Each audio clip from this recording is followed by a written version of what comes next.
Sljedeće pranje kose i horor. Vidite ovdje potpuno na zaliscima, na primjer, kosa odlazi bez prestanka. Hoće li mi šta ostati do 28. maja?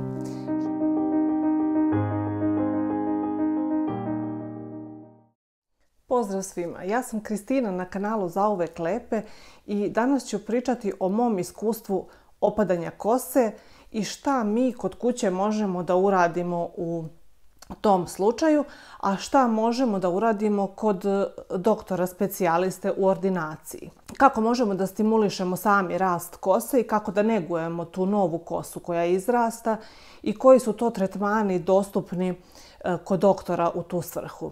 I kada kosa opada posle trudnoće, porođaja, korone, neke druge bolesti ili operacije, radi se o privremenom opadanju kose, što je važno. I važno je da ne brinemo previše, jer stres u tom slučaju ne pomaže, već i on može da bude jedan od uzroka opadanja. I moje lično iskustvo je opadanje kose posle trudnoće. Krenulo je oko 6 mjeseci posle porođaja. I krenulo je tako što sam u jednoj šetnji vidjela da mi viri neki pramen iz repa. I u hodu sam ponovo vezala rep, misleći da nisam dobro vezala. Međutim, taj pramen i dalje nekako bio van celine. I ja sam ga povukla i izvukla celog iz kose. I onda sljedeće pranje kose i horor. Kosa odlazi dok je perem, ja je skupljam da ne zapuši odvod, onda češljanje, kosa odlazi bez prestanka. Počela sam da se plašim da prođem četkom kroz kosu.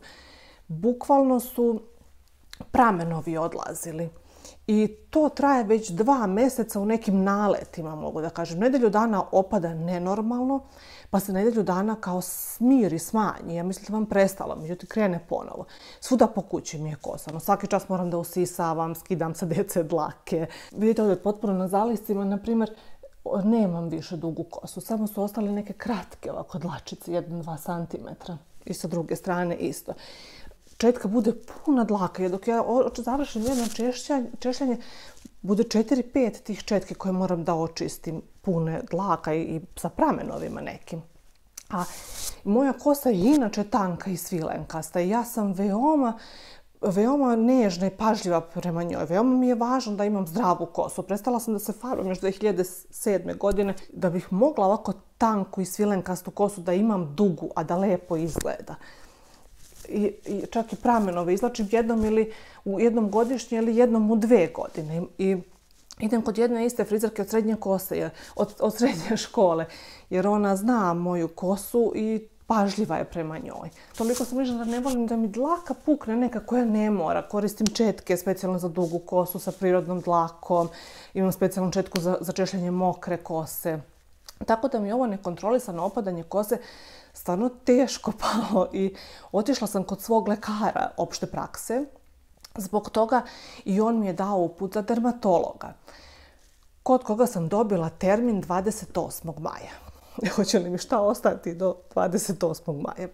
Živim u Norveškoj i ovdje izgleda to tako funkcioniše kada se ide državnog doktora. Ja imam privatno svog dermatologa koji radi na privatnoj klinici, ali on se bavi negom lica i kože, ne bavi se kosom.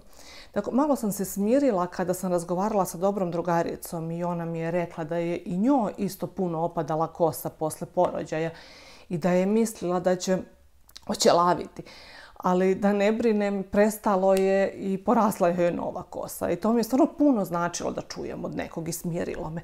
A i inspirisalo me da snimim ovaj video i podelim svoje iskustvo, da možda neko čuje moje, a i da čujem druga. Značilo bi mi ako neko ko gleda ovaj video imao iskustvo sa opadanjem kose da napiše svoje iskustvo. Da pišite šta ste radili, ili vam pomoglo, koliko je trajalo opadanje kose, šta vam je tačno pomoglo. A ja ću vam sada reći šta ja radim, pošto toliko dugo moram da čekam termin kod dermatologa. Ja sam krenula sama da čitam i istražujem šta ja mogu da uradim dok ne dobijem termin. Ono što sam zadala zanimljivo je da se doktor specijalista za kosu zove triholog. I da je jedina supstanca koju doktori preporučuju za kućnu terapiju kod tog privremenog opadanja kose je losion na bazi minoksidila. Ovaj sam ja kupila ovdje u Norveškoj u apoteci. može da se nađe bez recepta, može da se uzme. I u apoteci su mi preporučili šampon uz taj losion koji je bez silikona. Nije bitno sad koji je, važno samo da nema silikone u sebi. I ja sam vidjela na internetu da i u Srbiji postoje losioni na bazi minoksidila i vidjela sam da u Srbiji čak postoje sa 2% i sa 5%. Ne znam koja je razlika i kako se verovatno posle... Ovdje nema, ovdje ima samo sa 5%, tako da nisam imala nekog izbora. Piše na pakovanju da treba da se koristi redovno i da ima efekta samo u slučaju ako se koristi redovno. I ja se stvarno trudim da ga koristim svaki dan, ali on je voden i treba da se utrljava u teme. Međutim, kako je voden, kad ga utrljavam u teme, normalno ukvasim mi dlaku. I onda mi dlaka, kosa nekako dobije neku čudnu strukturu i imam potrebu da operem kosu, a izbjegavam da perem kosu stvarno svaki dan. Tako da, eto, ne koristim baš svaki dan, ali se trudim da koristim svaki dan. Onda sljedeću stvar koju koristim je, napravila sam koktel na bazi pantenola i ubacila sam ga samo u ovu jednu flašicu sa pumpicom, nije bilo koju. Unutra je rastvor pantenola, vodene AD kapi i kapi od koprive i ove bedoksin ampule. Znači te 4 stvari. Važno je da ove AD kapi budu na vodenoj bazi, jer kako sam čitala, ulje nije dobro da se stavlja na teme glave. Ima kontraefekat kod opadanja kose, zapušava folikulu i tako dalje. Pogledajte ako vas to više interesuje. U svakom slučaju nema ništa uljano u ovom koktelu i njega isto prskam pred pranje kose na teme i na te dlake koje su nove počele da rastu, da njih negujem da porastu duge, sjajne i zdrave. I na ostatak kose stavim neku masku za kosu, imam raznih, nebitno, pre pranja stavim i uzmem jedan peškir koji ovako urolam, kao da ću da ga odcedim, i tako urolano ga provučem kroz vrelu vodu ispod česme i onda ga stvarno odcedim. I tako vruć peškir uvijem kosu. I zavisi koliko imam vremena i koliko držim taj peškir, ponovim postupak možda još jednom ako se ohladi, jer brzo se ohladi peškir. To je to što radim s polja, kako pokušavam da uradim što ja mogu s polja, a ono što pijem da bih isto učinila nešto za tu dlaku novu koja raste, isto 2 stvari. Prvu stvar, ujutru na prazan stomak kuvam svako jutro čaj od koprive, bilo koji čaj od koprive, i unutra dodajem 20 kapi na bazi koprive. I to popijem sa vitaminom C. Važno je da je vitamin C prirodnog porekla i ja imam ove jake od 500 i od 1000 mg. Minimum 1000 popijem na dan, ili ujutro popijem odmah sa čajem 1000 ili 500, pa onda kasnije u toku dana kada pijem kolagen ili odmah ujutro ako popijem kolagen, imam ove 2 vrste, nije još bitno koja je, isto popijem sa vitaminom C i imam ovaj kolagen u prahu sa kojim pravim palačinke od belanaca, pošto sada treba da posle porođaja ode i kilaža, izbjegavam uljene hidrate, pa pravim palačinke samo od belanaca, onda dodam ovaj kolagen, tako da ta palačinka dobije malo tu strukturu, onako bude malo lepša. Kad bi makar kilogrami odlazili kao kosa, bilo bi odlično. Ali dobro. I pijem još cink i pijem biotin i naravno multivitamine. I to je to što ja radim sama kod kuće, što mogu da uradim, a razmatram 2 tretmana koja su dostupna u ordinacijama kod doktora specijalista koji se bave opadanjem kose. I prvi je tretman mezonitima.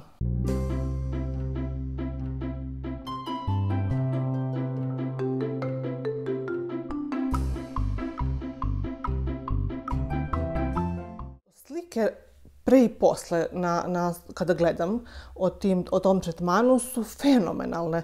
Stvarno fantastični su rezultati.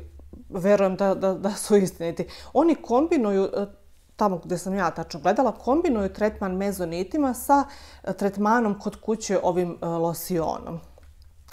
I oni kažu da se na jednom kvadratnom centimetru gdje je tretirano tim mezonitima gustina povećava od 40 do 90%, što je stvarno fantastično. Drugi tretman koji razmatram je PRP tretman, a neki čak savjetuju kombinaciju i nude ta dva tretmana odmah.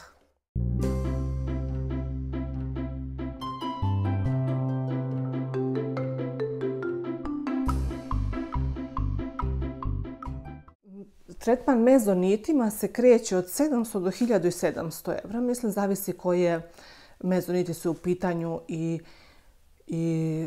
kako oni preporučuju, koliko je potrebno. A PRP tretmani su, ja mislim, od 250 do 500, zavisi gdje se radi. Tretman mezonitima mislim da ne može ako hoće se ponavljati na godinu ili dvije, a već PRP tretman mislim da mora češće da se radi da bi dobio efekta. Ili kako sam na jednom mjestu vidjela da objašnjavaju, tretman mezonitima pospešuje rast nove dlake, a PRP tretman onda tu dlaku pravi zdravijom i čvršćom. Tako da to su dva tretmana koja ja razmatram da uradim kod doktora. I ako je neko od vas radio i ima iskustvo, molim vas napišite dole kakva su vam iskustva. I ako vam je opadala kosa nekim povodom posle korone ili posle porođaja, koliko dugo vam je opadala, značilo bi mi da mi napišete, ne znam koliko dugo me čeka ovaj proces, šta ste koristile, šta vam je, da znate 100% da vam je pomoglo i to je to. Hvala vam puno i vidimo se brzo.